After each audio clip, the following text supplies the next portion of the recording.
Hey guys, Wyatt Claypool here. It's great to be back in the normal studio, not trying to make a corner of a hotel room work.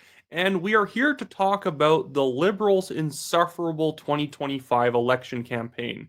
I'm not just saying this because I don't like the Liberals, so I'm going to cast them as extremely negative.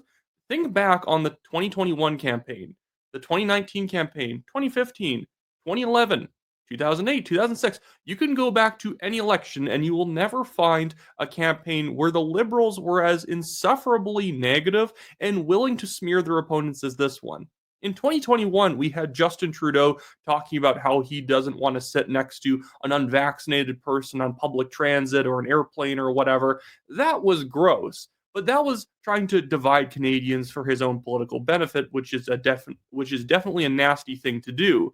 But in this campaign, the amount that the Liberals are just projecting hatred at people who are not them is quite insane. I liked this post from Kirk Lubimov, who says, "How can you tell it's a Mark Carney rally?" And well, you can tell because of the insufferable people flipping off cameras or merely asking them why they're there, why they're voting for the Liberals and whatnot. There is like such a high tension right now inside the Liberal campaign as well as with the supporters. And there's this insufferable attitude that not only are they right, but they're going to cram down on you and they hope that you're mad about it. Now, I don't want Liberals to suffer by the Conservatives getting in. I want things to be better for everybody. But there seems to be this actual attitude among a lot of Liberal supporters where they have contempt for people who are not voting the same way that they are voting. This has been the famous image out of the election so far now. This man who's voting for the Liberals, and I believe is a Liberal Party campaign worker, not just some random guy, flipping off Cream Assad at an event. Cream Assad herself is more of a centrist, center left person who goes around filming protests and events. And this man, for some reason, has the contempt in his heart to flip her both birds because I guess screw you. That is the main message of the Liberal campaign. Vote Liberal because screw the other guys. That is it. It has nothing to do with making people's lives better because if you actually look at their plans, nothing was going to make anyone's lives better. There are people who I know are liberals themselves who are economists and have to be at least somewhat honest about what the liberals are planning to do with their next term. And even they're saying it's just a lot of debt and a lot of massive spending. Nothing's changing. In fact, our debt to GDP ratio is going to get worse over time with Mark Carney's plan, even compared to Justin Trudeau's plan.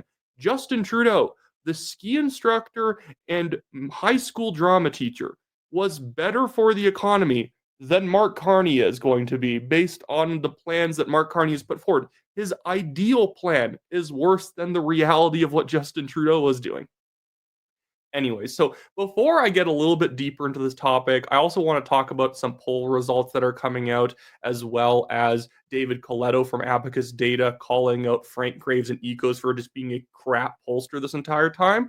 I do just want to remind you guys, hey, if you like my federal election coverage, make sure to hit the like button on this video, subscribe to the channel if you're not yet a subscriber, and leave a comment on what you think about the topic of the day. The main topic here being just the way the Liberal campaign's conducting itself. Do you know liberals who are people who are voting liberal? Have you noticed an attitude, a sort of, I would say, blind arrogance for the Liberal Party? Just the idea that it's better than you. They are better than you for voting liberal because your party is the evil orange man party. And I'm going to follow that up with an example because it's literally how the liberals are running this campaign. They're literally running a campaign based on the idea that their opponents are just bad people. You vote liberal because Pierre Poilievre is like Donald Trump somehow. This is an actual new Liberal Party ad.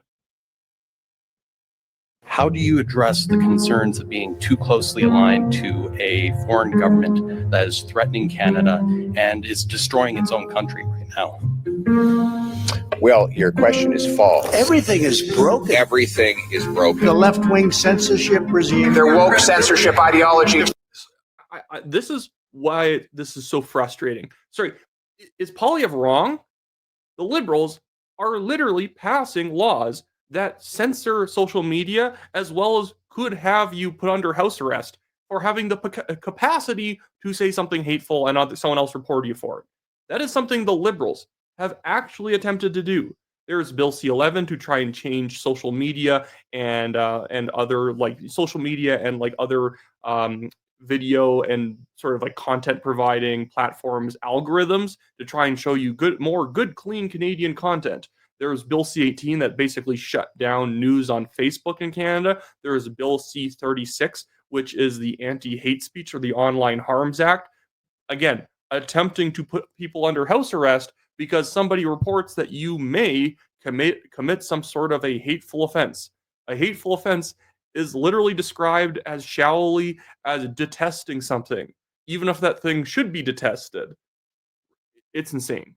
But yeah, this is their actual gambit, is that Poilievre, and they've been doing this for 2 years, Poilievre uses some of the same words as Donald Trump.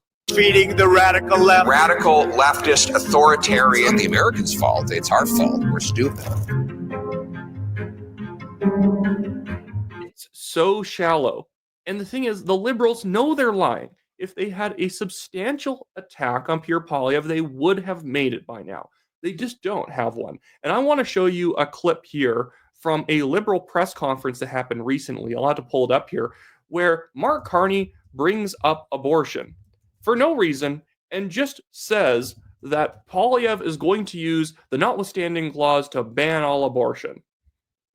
It's insane. I'm pro-life, and I can tell you, no way is Mark Carney actually going to do that. Not a chance is he going to do that, because Pierre Poilievre has said he's not going to do it. Explicitly, he said he's pro-choice, and yet we still have Mark Carney saying this at press conferences even after being confronted. Vous venez d'accuser M. Poilievre de vouloir utiliser la clause non-obstant pour s'attaquer au droit à l'avortement, mais M. Poilievre a explicitement dit qu'il ne le ferait pas. Donc, pourquoi cette accusation? It is in French here, but you can see her. You can hear her saying the word explicitly because she is talking about how he has explicitly said that he will not be passing any law restricting abortion. Oui, c'est une accusation, mais c'est pas une accusation, c'est une fait. C'est une fait. Il veut ignorer la Constitution de notre pays. I'm going to read you the transcript of what that was in English. I actually didn't know the clip wasn't in English. But No Cartier from the Epoch Times transcribes it as this. Question. You've accused Poilievre of wanting to use the notwithstanding clause to go after the right to abortion. Carney says yes. Question. Mr. Poilievre explicitly said he wouldn't, so why this accusation today? Carney says it's not an accusation, it's a fact. It's a fact. He wants to ignore the Constitution of our country. What? Because Poilievre wants to use the notwithstanding clause to change the way sentences work for mass murderers, so that if you've killed 6 people, you don't serve those sentences concurrently. You serve them you serve them in a row. You serve the first term, then your second term, then your third term. You don't get to you don't murder 10 people and then it's considered basically one sentence of 25 years that you carry out. It happens one after another, which is a sensible policy. And he would use the notwithstanding clause if a court tried to challenge that, which I think the vast, vast, vast majority of Canadians would support. And Carney, because let's be very clear here, he's a lying scumbag, is then going to use the fact that he's willing to use the notwithstanding clause when 95% of people would support it, that now he is against abortion and he's going to take it away. He's now going to, he's going to strike down French language laws in Quebec. He's going to do anything that voters would react negatively to. He's going to ban green energy. He's going to end gay marriage. He's going to do it all. This is the type of campaign Carney is running because he's got nothing. He has actually nothing to criticize the Conservatives for, so he's just making things up. Poilievre's like Trump. He's going to ban all the good things in the world. He's going to push your grandmother down the stairs. He's going to do it all because you can't trust him or something. The man knows he's lying. It's pathetic. And the media has been complicit in all this. It's good that somebody actually asked him that question because for the most part, the media has actually been mostly just focusing on the fact that Poilievre doesn't let them ask him enough questions. This is what the election really needs to be about. The fact that they don't feel like they get enough alone time with Mr. Poilievre. Here's a great clip of somebody who asked Poilievre a question, and Glenn McGregor at CTV News deemed it too friendly of a question. So he grilled that person outside the press event afterwards. The despair of death through drug use, although resuscitation. I understand that, but you know, we get only a limited amount of questions to ask Mr. Paul. Yeah. You're coming here, you have an issue, I understand how passionate you are and important it is to you personally. Yeah. But you're asking a question that sounds like to a lot of people listening at home that it was planted by the campaign. No. And you're attacking you're attacking his opponents. Investigative report. Okay, An right. investigative report, and I hope that you do read it. I will. We know for a fact that BC's mental health, the healthcare ministry has delivered to activists millions and millions of dollars funneled there to support what? So her thing is perfectly legitimate. A investigative report came out, and I don't know specifically what the background on this question was, but her whole thing is that an investigative report came out showing the government had done something wrong, and she was asking Pierre Poilievre his opinion on it because it had just come out. And Glenn McGregor at CTV News had to, let's be very clear here, intimidate her over it. After her, she had the audacity to ask a question at a press conference that wasn't negative enough for him, that he had to go outside and bring her aside and ask her why she even said, "Were you planted by the campaign? It's a press conference and you took up our time." Who cares, Glenn? Who cares? You're not the main character of this campaign. You don't get to have a question every single press conference just because you think you're important. Here's another clip from back after the French debate of the CBC whining that Rebel News got a question. I can't believe those dirty people were able to actually ask a question at the French debate. Don't they know that they're not serious journalists like us? Having watched the debate, David, Yeah. you know, the debate was one type of conversation. This feels very different. I think the debate commission is going to need to be accountable for what's kind of happening here. They moved the time of the debate the day before. They kicked the Greens out the morning of, and they've opened up the scrums and the press access to a. By the way, they kicked the Greens out because the Greens didn't qualify. The Greens actually axed a bunch of their own candidates to help out the Liberals, which brought them below the 90% candidate threshold. And so the debate commission actually did the right thing and kicked them out. And the debate commission on the first night, on the French debate night, did the right thing and said, "You're independent press. You have millions of watch time over a month, like millions of hours of people watching you over a year. Well, fair enough, you can come in." Because more people watch True North or Juno News, Rebel News, more people read the Western Standard than the average CBC broadcast or article. So why can't they come in? Bunch of groups who sometimes are registered charities or have been defined by their owner as not actually a journalistic organization, or have been ruled by the federal court to not be a journalistic organization. And in an election like this one, with very substantive debate on very substantive issues, moderated very well and executed very well by all the leaders, this is where this is going. So look, the debate commission was set up to make this stuff run in a professional, coherent way, shifting the time for a hockey game, kicking out the Greens. Why was it bad that they shifted it for a hockey game? The whole point is they wanted people to watch. But the CBC doesn't want people to watch, and they want Poilievre and Blanchet to have less time to speak, so they wanted the Greens there. And basically, they wanted Mark Carney to win. They're like, well, why would they change sensible things at the last moment to allow it so that Mark Carney might not guaranteed win this debate by basically limiting his opponent's time and putting it at a time of day where no one's watching, so effectively it doesn't hurt his polling numbers in Quebec? About a problem that has been known about for a week, and now this. I think I would like an explanation as a journalist. I think a lot of people at home would like an explanation as to why it happens this way. I mean, who knows what's going to happen with the English debate tomorrow? But we've seen this, that they're talking about. There was immigration questions in the debate, a consensus on living up to the Safe Third Country Agreement. Can you really do that with an administration like the Trump administration right now, where you send people back when the foundational principle of the Safe Third Country Agreement is people you deny access at your border are going to get due process and proper legal treatment in the country you're sending them back to, when people are just being snatched and they sent an American citizen to Central America.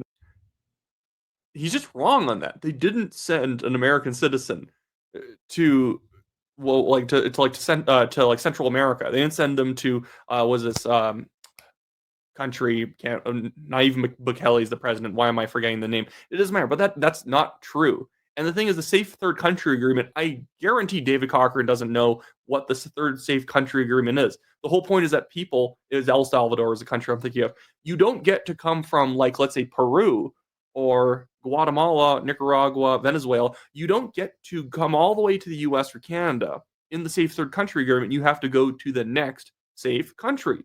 You don't get to all pile into your dream jurisdiction before then you claim asylum. You have to claim asylum at the next place that makes sense, not whatever feels right for you. That's not how it works. But I am not surprised that David Cochran doesn't understand this. They're refusing to bring back. So there are substantive follow. And by the way, the guy that they kicked out, yeah, I would agree that they didn't do it the right way. He's not a citizen. In fact, he's also probably a gang member. Follow-ups on these things for these leaders. They only get 10 minutes, and it's being monopolized by people who are asking on issues that are not central to the campaign, and certainly were not central to this debate. And we have about 30 seconds left. Anything of substance that you heard there, policy-wise, or that you've heard tonight that you hadn't heard before? Not in any of these scrums, because they are being taken over by other agendas, right?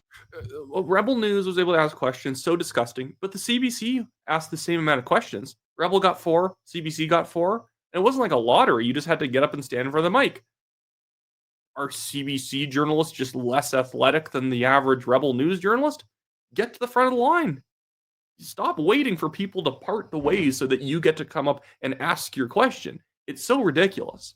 But so much of the media's time this election has not been covering any of the substantial issues.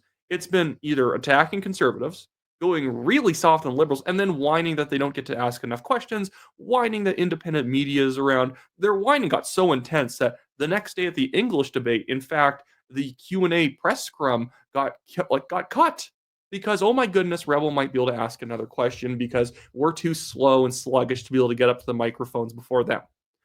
But yeah, now I want to move on to another issue here, and that is, well, actually, I want to talk about one more post just because I find it indicative of what the Liberal campaign has been like. But then I want to talk about a little bit of some poll results and then shuffle on to talking about David Coletto going after Frank Graves at EOS and basically saying, yes, these plus 10 Liberal leads were always fake.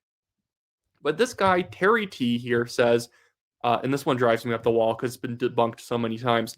Terry T says, it turns out that while Pierre Poilievre has been campaigning for the last 3 years telling Canadians how poor they are and how broken Canada is, he almost tripled the expenses of Justin Trudeau. Typical con, do as I say, not as I do politics. And it has this graphic below and says, who spent more taxpayer money in the last 2 years? And it shows Poilievre, with all of his staff salaries, expenses, and travel, has spent $3 million, or $11.3 million. And Trudeau has only spent $4.8 million. You're going to be shocked when I tell you that this isn't true. This only accounts for Justin Trudeau and Pierre Poilievre's office expenses. They're generic member of parliament office expenses. It has nothing to do with Justin Trudeau's expenses in the Prime Minister's office, in which you would not be shocked to find out are far more than $11 million. In fact, I have no problem with that. Trudeau was the Prime Minister. Obviously, he's going to spend more than any other politician in Canada. Probably he spends more than half the MPs combined because he's the head of state. He goes to a lot of trips internationally. He has security. He is running the government. It makes sense. But you will still have people see just low IQ attacks on Pierre Poilievre like this that have been debunked 3 or 4 times over the years, every time it comes up on social media in a major way, and they'll still share it because the mentality of the Liberal camp has just become screw conservatives. And if something comes up and it smells of screw conservatives, they share the screw conservatives thing. And obviously, there can be people on the conservative side who can just have the screw liberal mentality, and that is equally annoying to me. But as I go door-to-door campaigning, and as I talk to people on social media, and as I view other people's discourse, it is very clear to me that conservatives are very motivated by policy change, by things that they don't like going on inside the current government that they'd like to see change with. Whereas the liberals are motivated by the guy flipping off the camera kind of mentality. Screw you, we don't care that everything's not working out very well, it worked fine for us. Anyway, so now I want to move over to some of the polling because we actually have some encouraging signs out there. Things are continuing to tighten up. We had the Main Street poll go from that +3 conservative rating down to just, I think, almost tie, like basically like a +1 conservative. That was likely to happen. I've always heard that the weekday polls tend to lean more liberal and the weekend polls tend to lean more conservative, but it's still a pretty good result for the conservatives overall. This one from Angus Reid is actually very good for the conservatives. And I don't cite Angus Reid a lot because they're bad. And I'm going to still say they're still a bad pollster. But when a bad pollster tells you something like this, it means that things are probably going much better. And this is not a bad poll. Angus Reid has the federal election at 44 Liberal, 39 Conservative, NDP 7, Bloc 7, Green Party 2, PPC 1. Now, I suspect that the Conservatives are probably doing a couple points better, maybe a 1.5 better, and the Liberals are doing a 1.5 worse or 2 points worse because I don't think the NDP are just going to get 7% of the vote. The reason why this is such a good poll result is because the Bloc Québécois being at 7% basically means the Liberals are not getting a big boost of seats out of Quebec. They're getting, in fact, probably nothing out of Quebec. The Liberals always do well on the island of Montreal. The problem for the Liberals is they need to break out of Montreal and start winning these Bloc Québécois historic suburbs in order to get a big boost of seats coming out of that province. If they don't and they just win what they won in 2021, it was an okay province for them. And with the Liberals slated to lose a lot of seats in the southwest of Ontario and around the Ottawa area and potentially some seats in the GTA, now the Liberals are just on the defensive. And I've seen a lot of polls out that have very encouraging numbers. By the way, you want to know a pollster that has encouraging numbers somehow? EOS. The pollster that Frank Graves runs, this guy right here, I need to bring this up on screen, the guy who once posted, a real conservative option is a healthy counterbalance in a healthy democracy. Pierre Poilievre is an acolyte of authoritarian populism. This is never healthy. You are on notice. Going to make sure you are never going to lead my country. I don't make idle threats. So Frank Graves, who's running EOS, who's been putting out crap poll after crap poll, today just released a result that actually looks kind of realistic. Because in fact, the Liberals were never leading by nearly as much as Frank Graves was showing. This is April 21st. Today's poll. EOS has this race 43.4 Liberal and Conservatives at 40.7. Do you want to see what they were back in March? Look, March 13th, they had this race 49.5 Liberal to 31.8 for the Conservatives, a 17.7% lead for the Liberals. It's almost like that was fake. And what I've been saying this entire election, that this is not going to be an election where any party is going to be leading by 12 points, was right on the money. Even Frank Graves is having to herd his results towards something realistic by the end, and I still think he is underpolling the Conservatives right now. I think the Conservatives actually have a chance of winning the popular vote, and in fact, in this election cycle, the Conservatives may actually have the more efficient vote than the Liberals do, whereas the Liberals might actually gain a bunch of vote in Quebec, but it's all concentrated in Montreal ridings that they always win anyways. Whereas the Conservatives are losing some vote in Alberta, but they're gaining votes around the Hamilton area, southwestern Ontario, the GTA, around the Ottawa area. They're gaining votes in British Columbia, in Atlantic Canada, and that might be able to allow them to eke out a minority government. Now, it is tight. I acknowledge it's extremely tight out there. Make sure you vote. Make sure your kids vote if you have kids. Make sure everyone you know votes Conservative. And also try and convert some of your liberal-leaning friends because they think Poilievre is like Trump. It should be a very easy argument to win because there's no evidence.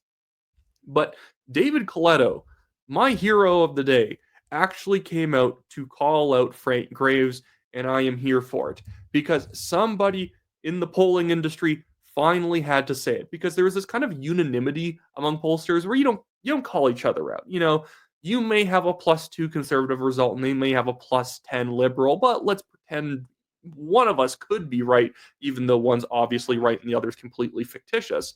But David Coletto has finally come out and gone after Frank Graves without naming him. So he says this, and he's obviously talking about Frank Graves. I am not making this up.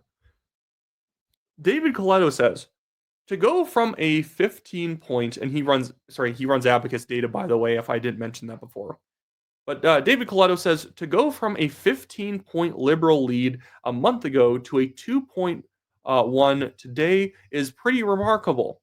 If you believe that, then you also have to believe, 1, the Liberals have run a horrible campaign, and 2, the Conservatives have run an amazing campaign. And that is absolutely correct. There is no way in a normal election where crazy stuff isn't going down to close a 15 to 17 point gap down to just 2.7%. That's insane. David Coletto says right here, what if the Liberals never really led by 8 to 12 points and it was just response bias? Going on to say a little bit later, let me be clear, I still believe the Liberals are winning, and unless something changes, they should win this election. So Frank, it's not even like David Coletto is pro-conservative. I've even heard he is a liberal, he is like a personally more liberal person, but Abacus data actually puts out good data. They know how to sample people. Angus Reid, by the way, who actually still shows the race tightening up and the bloc doing well, I suspect they're still underpolling the Conservatives because you know where they get their data from? Air miles. So if you're getting all your data from air miles, you are obviously going to be getting disproportionately a certain type of person who jets around a lot, who probably works in a white-collar field that has a lot of time, or in the job description, you tend to travel a lot. It's a very metropolitan person. So when you see Angus Reid showing at 44 to 39 for the Liberals, I don't quite believe them. Could the Liberals be at 42? Could they be at 41 and a half? Sure. But I don't think the Conservatives are going to be falling behind them by 5 points. I think the Conservatives are probably neck and neck, leading a bit or trailing a bit. I think that is a realistic way of looking at the election based on where I know these pollsters are getting their data from.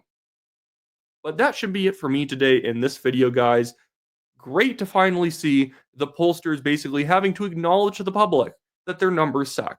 Frank Graves has been sheepishly trying to reduce the lead he has for the Liberals for a couple of weeks now, and I like that a lot of people are calling him out, not letting him get away with it, that, oh, maybe the Liberals were just leading by a lot before, but now they're not now. They were never leading by 17 points. He was lying because Frank Graves hates Pierre Poilievre and was probably trying to artificially pump up enthusiasm on the Liberal side, create a bandwagon effect. I don't think that's an extremely effective tactic, but he was trying to use the tactic, in my opinion. So make sure you guys like this video if you've been liking the federal election coverage, subscribe to the channel, leave a comment, do all that great stuff, and I'll see you guys tomorrow.